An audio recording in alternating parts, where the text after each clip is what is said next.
ভিডিওটিতে ক্লিক করার জন্য আপনাদেরকে জানাই অসংখ্য অসংখ্য ধন্যবাদ। আপনারা দেখছেন আপনাদের প্রিয় ইউটিউব চ্যানেল এমপ্লয়ার সাপোর্টার। তো ফ্রেন্ডস, সবাই কেমন আছেন? নিশ্চয়ই খুব ভালো আছেন। ইতিমধ্যে বড় আপডেট, নববর্ষের আগেই ধাক্কা সরকারি কর্মী ও পেনশনভোগীদের জন্য জোর ঝটকা দিল কিন্তু সরকার। কি বলা হয়েছে বিস্তারিত আজকের এই ভিডিওটিতে জেনে নেব। ভিডিওটি সম্পূর্ণ দেখবেন। চ্যানেলে যারা এই ভিডিওটি প্রথম দেখছেন অবশ্যই চ্যানেলটিকে সাবস্ক্রাইব করে রাখুন পরবর্তী নতুন আপডেট পাওয়ার জন্য। উৎসবের আবহে কেন্দ্রীয় সরকারি কর্মচারীদের ডিএ বৃদ্ধির সুখবর দিয়েছে কিন্তু সরকার। 3% বাড়ানোর পরে বর্তমানে 53% হারে কিন্তু মহার্ঘ ভাতা পাচ্ছেন তারা। এবার অষ্টম বেতন কমিশন নিয়ে কিন্তু সামনে এসেছে বড় আপডেট। নয়া পে কমিশন কবে গঠিত হবে সেই নিয়ে কিন্তু বিগত কিছু সময় ধরে কিন্তু আলোচনা চলছে। এবার এই নিয়ে মুখ খুললেন কেন্দ্রীয় অর্থ প্রতিমন্ত্রী পঙ্কজ চৌধুরী। অষ্টম বেতন কমিশন নিয়ে কি বলেছেন পঙ্কজ চৌধুরী?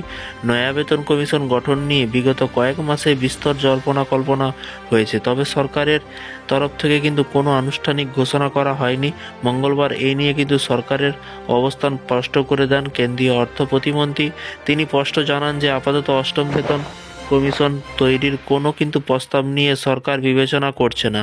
নয়া বেতন কমিশন গঠন হলে কেন্দ্রীয় সরকারি কর্মচারীদের ভালো লাভ হবে। মূল বেতন, মহার্ঘ ভাতা এক ধাক্কায় অনেকখানি বৃদ্ধি পাবে বলে কিন্তু অনুমান। তবে এবার কেন্দ্রীয় অর্থ প্রতিমন্ত্রী স্পষ্ট জানালেন যে এই সংক্রান্ত কোনো প্রস্তাব আপাতত সরকারের বিবেচনা নেই। জানা যাচ্ছে গতকাল সংসদ অধিবেশনে রাজ্যসভার সাংসদ জাভেদ আলী খান এবং রামজিলাল সুমন অষ্টম বেতন কমিশন নিয়ে প্রশ্ন তুলেছিলেন। 2025-26 সালে কেন্দ্রীয় বাজেটে এই নিয়ে কোনো ঘোষণা করার কথা কিন্তু সরকার ভাবছে কিনা সেটা কিন্তু জানতে চাওয়া হয়। একই সঙ্গে প্রশ্ন করা হচ্ছে সরকারের আর্থিক অবস্থা কি সরকারি কর্মচারীদের বেতনের স্কেল বাড়তে দিচ্ছে না।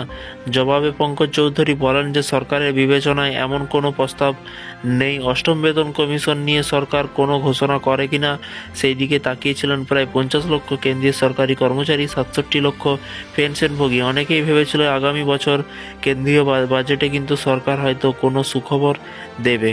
তবে গতকাল কেন্দ্রীয় অর্থ প্রতিমন্ত্রী বলেছেন যে তাতে আশাভঙ্গ হয়েছে অনেকের। তো ফ্রেন্ডস, এই ছিল আজকে একটি ছোট্ট আপডেট। এখন কিন্তু অষ্টম বেতন কমিশন চালু হচ্ছে না। তো এই ধরনের আপডেট পেতে রাজ্য সরকারি বা কেন্দ্রীয় সরকারি কর্মচারীদের লেটেস্ট আপডেট পেতে চ্যানেলটিকে সাবস্ক্রাইব করে রাখুন পরবর্তী নতুন আপডেট পাওয়ার জন্য। ভালো থাকবেন, সুস্থ থাকবেন এবং নিজের খেয়াল রাখবেন। Thank you.